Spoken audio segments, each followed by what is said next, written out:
Hello and welcome to Friday Double Bill, the show where we analyze and evaluate the latest films from Bollywood and Hollywood to help you make a more informed choice at the movies. I'm Fahd Samar and this is Mayank Shekhar. Well, coming up on the show tonight are reviews of Tanu Weds Manu Returns, followed by the review and a discussion on Mad Max, The Fury Road. Finally, we'll look back at a film that's been still the talking point for the past week, that is Bombay Velvet, and we'll eventually leave the show with the trailer of a film that we're all looking forward to. Tanu Weds Manu Returns, directed by Anand L. Rai, is the sequel to the director's 2011 debut film Tanu Weds Manu. The first film ended with the high-strung, quote-unquote, small-town bad girl Tanu finally marrying Manu, the boring old doctor from London, played by Madhavan. This film goes 4 years ahead from that story to reveal that this married couple is now totally incompatible with each other. What next? Manu finds a girl who looks exactly like Tanu in Delhi. Tanu is open to the idea of moving on and finding a new love interest for herself. This is a double-role romantic comedy centered on the leading lady, Kangana Ranaut. You know, Mayank, the problem with sequels in India is that they often have nothing to do with the first film.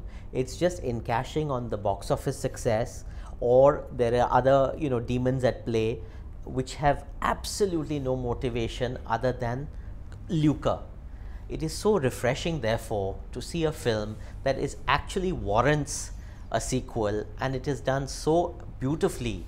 The whole execution of this film, the incompatibility, the falling apart of a marriage 4 years after the fact of, going off into the sunset together. Obviously, this has been designed for Kangana Ranaut to really shine after Queen, the double role, and she does such fantastic justice not only to her original role, but then Datto, the Haryanvi athlete's girl, who obviously steals the show with her sincerity, with her boycott, with her phenomenal, at times almost indecipherable Haryanvi Jat accent. All in all, just a powerhouse performance. Obviously, I hope and well deserved that she does rather well at when the awards are being announced next year. But I have to say that Madhavan really was wonderful in the film. He really held his own, and it was such a great performance where you got to see him in this flummoxed guy having to choose between these two women, and with him the audience is also torn, and I think that is the greatest success of this film, that you actually empathize and sympathize with both characters and this doctor who's waffling between the two. Having said that, I think the phenomenal thing about the film is the great casting. You've got Deepak Dobriyal doing a phenomenal job. You've got Mohammad Zishan Ayub, who once again shines after Dolly Ki Dolly and of course in Ranjana and all of that. You've got Swara Bhaskar doing a small role. They're all supporting actors, but this is true ensemble casting, don't you think? Well, absolutely agree with you on the casting part. I think not just Kangana Ranaut, and of course she's brilliant, as you rightly mentioned, but everyone in this film. I think the one who really stole the show for me among the cast outside of Kangana was Deepak Dobriyal. I think it's a phenomenal casting. And he always started out as a great actor and somewhere lost his way with some of the films. But looking back to the film itself, I think one of the things about romances, Fahd, and also romantic comedies is that they're really about how and when eventually the girl and the boy meet. What happens to the girl and the boy is something that we rarely look at. The joke is that what happens after is a porn film, but that's another matter. I think what really happens, as it happens with this couple and it happens with so many others in real life, is that eventually the love dies out and it becomes a regular life for most people. There are obviously issues that everyone deals with on a day-to-day basis, and that's precisely what this film looks at in a very exaggerated way, of course. So that's another great part of this picture, because it's a perfect sequel in that sense, as was Shaadi Ke Side Effect, if you remember, which was also a sequel to Pyar Ke Side Effect. The other thing, Fahd, and the director here needs to be credited with being a very entertaining purveyor of small town India.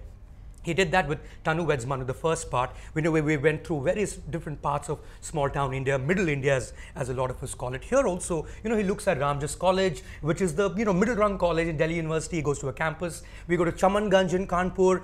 We also go to a Haryanvi village by looking at honor killings also. And somewhere down the line, you just realize that he's also bringing back something that's been a very common theme in small town India. It used to be in Bollywood as well. One, of course, is the fact that there is this stalker-lover syndrome, which he looked at with Ranjana, which I didn't like too much as a film per se. I completely agree. It was almost horrific. I was shocked that it was such a super hit, but there you have it. That's small town India for you. They did respond to the film That's eventually. Right. The other thing, which was a common trope with Bollywood, was the double role. Yes. Sita or Geeta and, various films. Chalbaz was another one, exactly. Ram or Sham, etc. So he's bringing back that another trope, which is so common to the small town India Bollywood pictures, and it looked very good to me. Mayank, the great thing about this film, as with a couple of films that we have seen recently, is that the story, screenplay and dialogue is written by one person, right, as opposed to being distributed by various people of various different levels of proficiency. This is Himanshu Sharma's third film, and he's also the associate director of this film with Anand Rai. It is just an extraordinary piece of writing. That the not only that, but the dialogue. I mean, I have not laughed out loud so much in recent memory as I did in this film. And just 2 weeks ago, we saw Juhi Chaturvedi just completely shine with Pheko. Here are two great talents that we have seen in India, in Bollywood, just working so brilliantly, and I think this is great. In between, we had Bombay Velvet with 4 writers, and we saw that things didn't really come together at all. So I think this singularity of vision, the enormous talent, this is such a huge harbinger of good things as far as I'm concerned. Oh my God. Well, we had the same oh my God moment. I thought you would come up with Kangana, which is a very oh my God moment in a very obvious sort of way. It's almost become obvious now. But that performance can only be as good as the characters she's playing, and those characters can only be as good as the writing behind it. And I think Himanshu Sharma is the talent of this week, as was Juhi Chaturvedi, as you rightly mentioned, from Pheko, which was 2 weeks ago, which I thought was the best film that I'd seen in 2015. This is the best film I've seen since Pheko. So here's what's going on here.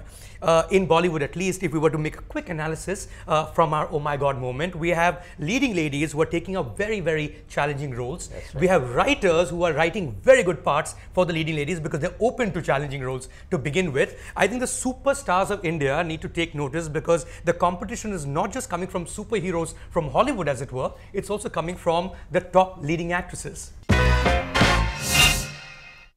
A couple of months ago, we did a review of the trailer of Tanu Weds Manu Returns, and I found myself gushing, which doesn't happen very often. And I remember Mayank trying to sort of restrain me and saying, hang on, let's wait for the film, shall we? Well, we waited for the film, we saw the film. I'm delighted to say it surpassed my expectations. It is arguably the best film to come out of 2015 as far as Bollywood is concerned. Please dekho, theatre mein dekho, isi hafte dekho.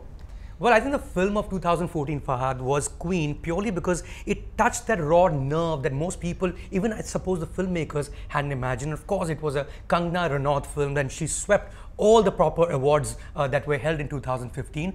She played this Rajouri garden girl from Delhi, which I thought was slightly unbelievable for someone who's grown up in Delhi to be so naive. I think the part that she plays here, which is both the characters, one the Haryanvi girl and the one from Kanpur, is just bang on in terms of both how cool they are and how absolutely perfect they are as parts. I think this is a better film than Queen. I may be stretching it too far, but that's for you to decide. I do think you should see it in the theatre. Ek baar nahi, baar dekho, and definitely is weekend ko dekho. Well, that's Friday Double Bill for you. Tell us what you think of the movies. Tell us what you think of the show.